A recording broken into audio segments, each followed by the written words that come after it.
सकता है कि आपके घर में रखी झाड़ू ही आपकी आर्थिक स्थिति को और कमजोर बना रही हो, और ऐसे में आपको कैसे करना चाहिए झाड़ू का सही इस्तेमाल, यही बता रहे हैं आज में पंडित जी।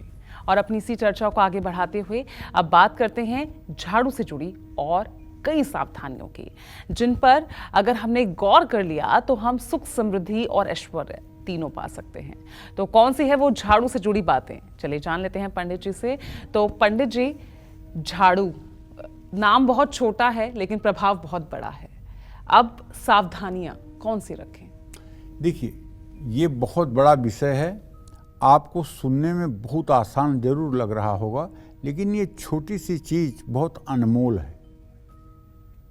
जैसे शरीर में नाक तो बहुत छोटी होती है, लेकिन अगर नाक आधा सेंटीमीटर भी कट जाए तो पूरा शरीर व्यर्थ हो जाता है। उसी तरह से झाड़ू एक तरह से घर में नाक की तरह है।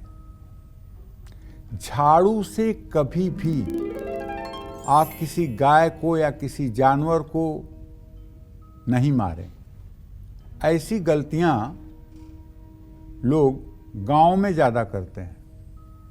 गांव में घर पर झाड़ू लगा रहे हैं, पशुओं के नीचे भी झाड़ू लगा रहे हैं, पशु हट नहीं रहा है, वहां आप झाड़ू लगाना चाहते हैं तो उसी झाड़ू से उसके पैर में, उसके मतलब कि पीठ पर हल्का सा धक्का दे देते हैं। ये बहुत गलत है, ये एक तरह से अपशकुन है। ऐसा नहीं करना चाहिए। ऐसा आप अनजाने में ही करते हैं। मैं ये नहीं कह रहा हूँ कि आप जानबूझ के करते हैं, लेकिन आप करते हैं।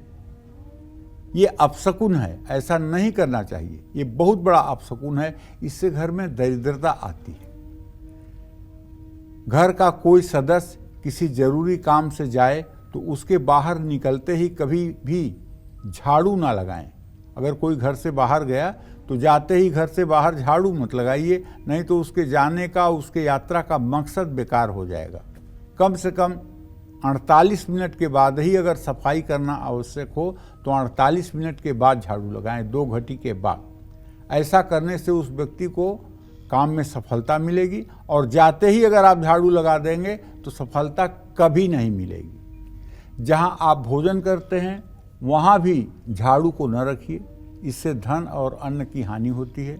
इसका वैज्ञानिक तर्क ये है कि ऐसा करने से झाड़ू के कीटाणु भोजन के साथ आपके शरीर में प्रवेश करके सेहत पर बुरा असर डाल सकते हैं। घर में कोई छोटा बच्चा अचानक झाड़ू निकाल ले तो समझ लीजिए कि आपके घर में मेहमान आने वाले हैं।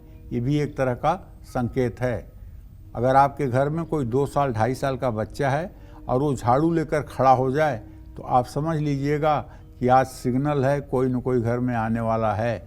ये भी आप कभी आजमाइश करके देख लीजिएगा। जय मां विंध्यवासिनी।